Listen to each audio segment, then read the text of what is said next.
Samba versus disiplin. Siapa yang akan menang?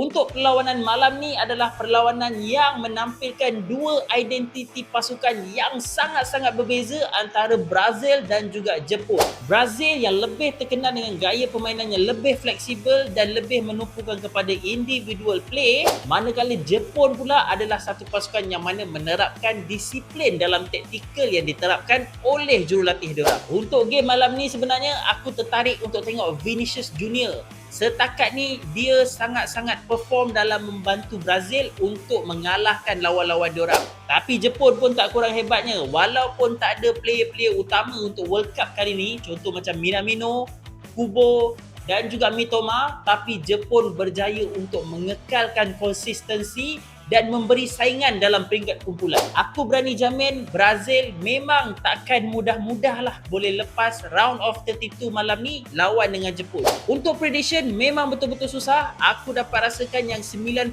minit game ni akan berakhir dengan seri 1 sama. Tapi dalam masa tambahan, Brazil dengan individual play yang cukup memberi advantage untuk diorang dapat untuk skor 1 gol dan skor terakhir adalah 2-1 memihak kepada pasukan Brazil. Korang rasa siapa yang akan menang? Samba ataupun disiplin? Cuba korang komen berapa skor untuk game Brazil lawan dengan Jepun malam ni.